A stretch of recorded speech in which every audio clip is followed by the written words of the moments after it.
ओम नमः शिवाय दोस्तों। नमस्कार दोस्तों, आप सभी का हमारे भक्ति एंड फन वीडियो चैनल में स्वागत है। आप सभी को 5वें सावन सोमवार की हार्दिक शुभकामनाएं। आज के दिन में आपको श्रावण मास महात्म्य 12वां अध्याय सुनाने जा रही हूँ। स्वर्ण गौरी व्रत। शिव जी बोले, हे वत्स, अब मैं तुम्हें श्रावण मास के शुक्ल पक्ष में आने वाली तृतीया तिथि को किए जाने वाले उत्तम तथा पवित्र स्वर्ण गौरी व्रत के बारे में बतलाता हूँ। उस दिन व्रती को सुबह जल्दी उठकर नित्य कर्म व स्नान से निर्वृत होकर संकल्प करना चाहिए। तब 16 उपचारों से शिव और पार्वती का पूजन करना चाहिए। साथ ही इस प्रकार प्रार्थना भी करें, हे जगतपति, हे सुरपति, हे जगदीश्वर, मेरी अर्चना आप स्वीकार करें। भवानी महादेवी के 16 बयान पति पत्नियों को दान में देता हूँ। पहले चावल का आटा बनाएं।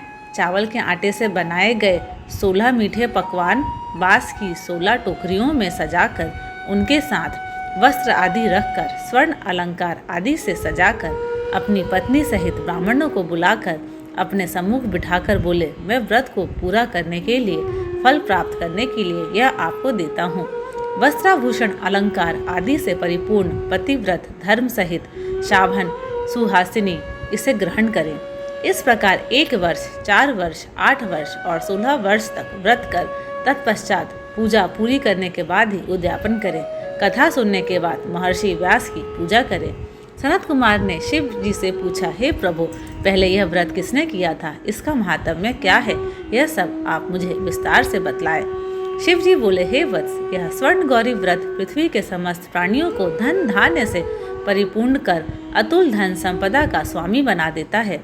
पुरातन काल में सरस्वती के तट पर बसी सुविला नगरी में चंद्रप्रभा नरेश का शासन था। वह अतुल धन संपदा का स्वामी और अति बलशाली था। उसकी 2 अति रूपवान रानियां थीं। उनके नाम महादेवी तथा विशाला थे।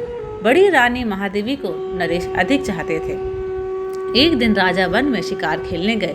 वहां पर अनेक प्रकार के पशुओं का शिकार करते हुए काफी समय व्यतीत हो गया तो वे भूखे प्यासे से व्याकुल हो इधर उधर घूमने लगे। काफी दूर निकल जाने पर उन्हें एक तालाब दिखाई पड़ा। तालाब चारों से मनोरम था। वहां राजा ने देखा कि देवलोक की अप्सराएं स्वर्ण गौरी की पूजा में लीन थी।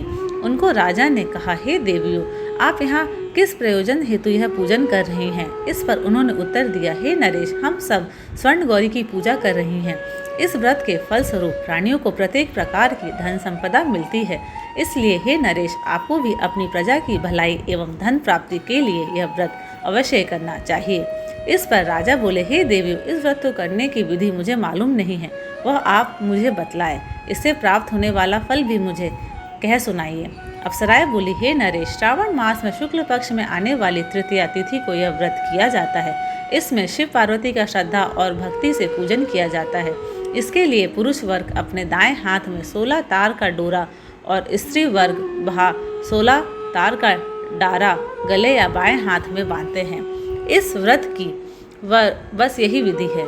चंद्रप्रभा नरेश ने भी 16 तार का डोरा अपने दाएं हाथ में बांधकर प्रभु से प्रार्थना की, हे जन दुख निवारक महाप्रभु, मैं आपके व्रत के लिए यह डोरा अपने हाथ में बांधता हूँ। आपका दयापूर्ण हस्त मुझ पर रहे। तब राजा इस व्रत को समाप्त कर राजधानी गए, परंतु राजा के हाथ में डोरा देखकर रानी अति क्रोधित हो उठी। उसने राजा के हाथ से डोरा बलपूर्वक तोड़कर बाहर दूर एक वृक्ष पर डाल दिया। राजा ने उसे ऐसा करने से बहुत मना किया, परंतु रानी ने राजा की बात नहीं मानी।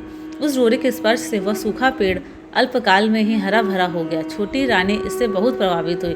उसने पेड़ पर से वह डोरा उतारकर अपने हाथ में बांध लिया। उस डोरे के प्रभाव से छोटी रानी का रूप लावण्य आखिर अधिक निखर गया। तो अब वह राजा को प्रिय लगने लगी। बड़ी रानी ने व्रत के डोरे का अपमान किया था, फलतः राजा ने उसका परित्याग कर दिया और वह दुखी हो वन में चली गई। वहां जाकर उसने पार्वती का ध्यान किया। वह वहां पर मुनियों के आश्रम के पास कुटिया बनाकर रहने लगी। मुनि उसे देखकर अति कुपित हुए और उसे वहां से भगा दिए। तब वह दुखी हो उस वन में दूसरी जगह जा बैठी। उसे वहां पर बैठे देखकर पार्वती का हृदय द्रवित हो गया। उसने रानी को दर्शन दिए। रानी ने प्रश्न हो उसकी चरण वंदना की और प्रणाम कर बोली, हे देवी, आपकी जय हो। शंकर पत्नी, हे भक्त वत्सली, आपकी जय हो। आपको बारंबार प्रणाम है। हे मंगले, आप वंदनीय हैं। इस प्रकार देवी ने भी पार्वती से वर प्राप्त कर स्वर्ण गौरी का व्रत किया। व्रत के प्रभाव से नरेश जंगल में रानी के पास पहुंचा। वह रानी को महल में वापस ले आए। महादेवी स्वर्ण गौरी व्रत के प्रभाव से राजा तथा उसकी दोनों रानियों की समस्त मनोकामनाएं पूरी हो गई। उन तीनों ने समस्त रिद्धि सिद्धियों का उपभोग किया। मरणोपरांत राजा अपनी रानियों सहित शिवलोक चला गया। शिव बोले, हे पुत्र, इस प्रकार जो प्राणी स्वर्ण गौरी का व्रत नियमानुसार करता है वह मुझे तथा पार्वती को अत्यंत प्रिय लगता है। भूलोक में उस पर लक्ष्मी की वर्षा होती है, उसके समस्त दुश्मनों का विनाश होता है। अंतकाल में वह भव बंधन से मुक्त हो शिव धाम जाता है। शिव जी ने कहा, हे वत्स, अब आप दत्तचित्त हो उद्यापन की विधि सुनो।